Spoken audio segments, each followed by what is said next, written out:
ടീസ് കുക്കിങ്ങിന്റെ പുതിയൊരു വീഡിയോയിലേക്ക് എല്ലാവർക്കും സ്വാഗതം. നമ്മളിന്ന് ഉണ്ടാക്കാൻ പോകുന്നത് രസം പൊടി ഒന്നും ചേർക്കാത്ത നല്ല നാടൻ രീതിയിലുള്ള നല്ല ക്ലിയർ ആയിട്ടുള്ള ഒരു രസമാണ്. തക്കാളി പരിപ്പ് രസം. സദ്യക്കൊക്കെ ഉണ്ടാക്കാൻ പറ്റിയ, വളരെ എളുപ്പത്തിൽ തയ്യാറാക്കാൻ പറ്റിയ നല്ലൊരു രസമാണിത്. ഇത് എന്തായാലും നിങ്ങൾക്ക് ഇഷ്ടമാവും. അപ്പോൾ ഇതെങ്ങനെ ഉണ്ടാക്കാമെന്ന് നമുക്ക് നോക്കാം.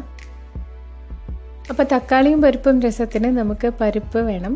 3 ടേബിൾ സ്പൂൺ തുവരപ്പരിപ്പാണ് എടുക്കേണ്ടത്. ഇത് നല്ലോണം കഴുകി വൃത്തിയാക്കി വെച്ച തുവരപ്പരിപ്പാണ്, അഥവാ സാമ്പാർ പരിപ്പ്. ഇനി നമുക്ക് ആവശ്യമുള്ളത് തക്കാളിയാണ്.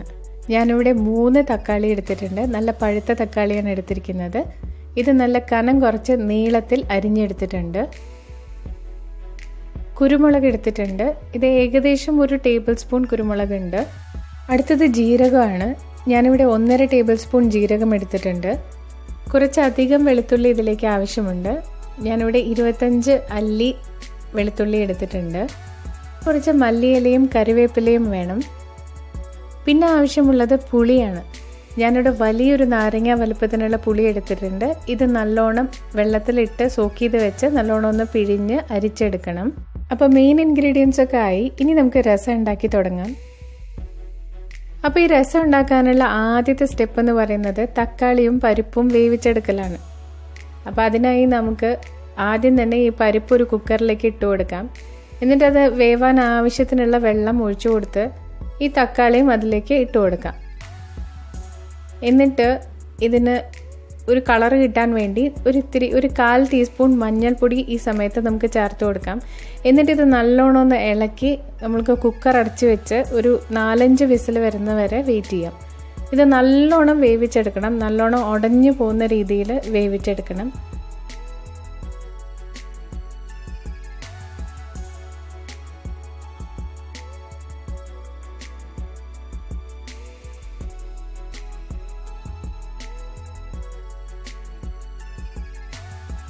അപ്പോൾ പരിപ്പും തക്കാളിയും നല്ലോണം വേവിച്ചെടുത്തിട്ടുണ്ട്. നല്ലോണം ഉടഞ്ഞാണ് ഇരിക്കുന്നത്. ഇത് 4-5 വിസിൽ കൊടുക്കുമ്പോഴേക്കും ഈ പരിവായി കിട്ടും. നമുക്കിതിലേക്ക് അടുത്തതായി ചേർക്കേണ്ടത് പുളിവെള്ളമാണ്. ഞാൻ അപ്പോഴേ മാറ്റി വെച്ചിരുന്ന പുളി ഒരു 3 കപ്പ് വെള്ളത്തിൽ സോക്ക് ചെയ്യാനിട്ടിരുന്നു. അത് നല്ലോണം പിഴിഞ്ഞ് അരിച്ചാണ് ഒഴിക്കുന്നത്. കുറച്ച് വെള്ളം കൂടി പോയാലും കുഴപ്പമില്ല, രസമായതുകൊണ്ട്. രസം നല്ല ലൂസായിട്ടാണല്ലോ ഇരിക്കേണ്ടത്. ഇതിനു പുറമെ നമ്മളിതിലേക്ക് വെള്ളവും കൂടി ഒഴിച്ചു കൊടുക്കുന്നുണ്ട്.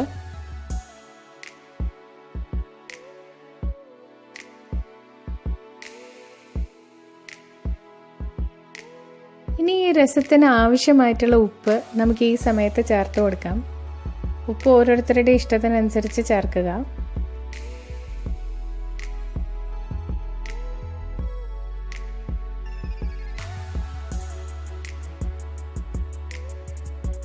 ഇനി ഇതിലേക്കൊരു 3 ഗ്ലാസ് വെള്ളവും കൂടി ഒഴിച്ചു കൊടുത്തതിന് ശേഷം നല്ലോണം ഒന്ന് തിളപ്പിച്ചെടുക്കണം.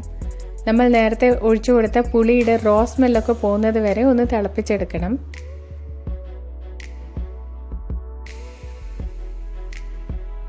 അപ്പം നല്ലോണം തിളച്ച് വന്നിട്ടുണ്ട്. ഈ സമയത്ത് നമുക്കിതിലേക്ക് നമ്മൾ നേരത്തെ മാറ്റി വെച്ചിരുന്ന വെളുത്തുള്ളിയും ജീരകവും കുരുമുളകും കൂടി മിക്സിയിലിട്ട് ജസ്റ്റ് ഒന്ന് ക്രഷ് ചെയ്തെടുത്തതാണ്. അത് ഇതിലേക്ക് ചേർത്ത് കൊടുക്കാം. ഇത് ചതച്ചെടുക്കാനേ പാടുള്ളൂ. അതായത് മിക്സിയിലിട്ട് ജസ്റ്റ് ഒന്ന് ക്രഷ് ചെയ്തെടുക്കാനേ പാടുള്ളൂ, അരച്ചെടുക്കരുത്. ഇതും കൂടി ചേർത്ത് നല്ലോണം ഒന്ന് ഇളക്കി കൊടുത്തതിന് ശേഷം നല്ലോണം ഒന്ന് തിളയ്ക്കാൻ അനുവദിക്കണം.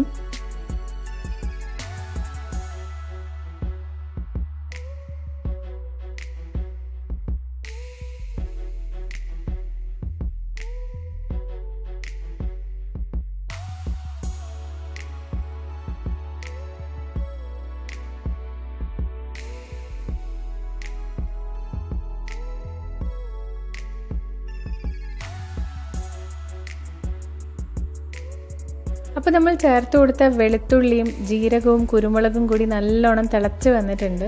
ഇനി ഇതിലേക്ക് കുറച്ചധികം മല്ലിയില ഇട്ട് കൊടുക്കാം. മല്ലിയില കൂടുന്തോറും ഇതിന് ടേസ്റ്റും കൂടും. കുറച്ച് കറിവേപ്പിലയും ചേർത്ത് കൊടുക്കാം.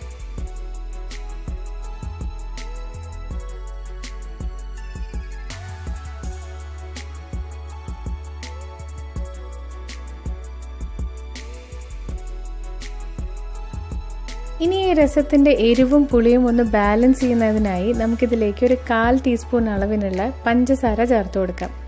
അപ്പോൾ പഞ്ചസാരയും കൂടി ചേർത്തിളക്കിയാൽ നമ്മുടെ രസത്തിൻ്റെ മെയിൻ പരിപാടിയൊക്കെ കഴിഞ്ഞു.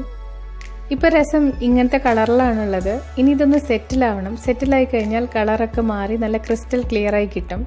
ഇനി ഇതിലേക്ക് നമുക്ക് വറുത്തിടാനായി ഒരു പാന് വെച്ച് ചൂടാകുമ്പോൾ അതിലേക്ക് നമുക്ക് കുറച്ച് എണ്ണ ഒഴിച്ചു കൊടുക്കാം. ഏകദേശം ഒരു 2 ടേബിൾ സ്പൂൺ എണ്ണ ഒഴിച്ചു കൊടുക്കാം. ഏത് എണ്ണയാണെങ്കിലും കുഴപ്പമില്ല, നല്ലെണ്ണയാണെങ്കിൽ കുറച്ചുകൂടി നല്ലത്. അതിലേക്ക് എണ്ണ ചൂടാകുമ്പോൾ 1 ടീസ്പൂൺ കടുക് ഇട്ട് കൊടുക്കാം.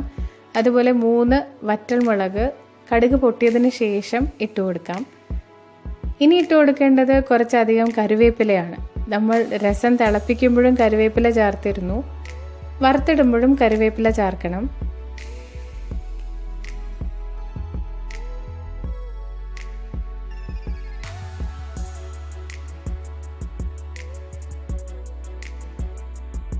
ഇനി രസത്തിന് നല്ലൊരു കളറ് കിട്ടുന്നതിനായി 1/4 ടീസ്പൂൺ മഞ്ഞൾപ്പൊടിയും 1/4 ടീസ്പൂൺ മുളക് പൊടിയും ഇട്ട് കൊടുക്കാം. നല്ല മണത്തിനായി 1/2 മുതൽ 3/4 ടീസ്പൂൺ വരെ അളവിന് കായപ്പൊടിയും കൂടി ചേർത്ത് കൊടുക്കാം. അപ്പോൾ ഇതും കൂടി ചേർത്ത് കൊടുത്ത് നല്ലോണം ഒന്ന് ഇളക്കി നല്ലോണം ഒന്ന് മൂപ്പിച്ചെടുക്കണം.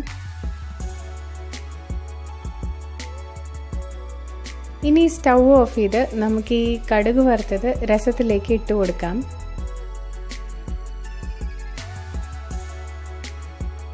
അപ്പം നമ്മുടെ നാടൻ രസം, രസപ്പൊടി ഒന്നും ചേർക്കാത്ത നല്ല നാടൻ രസം ഇവിടെ റെഡി ആയിട്ടുണ്ട്.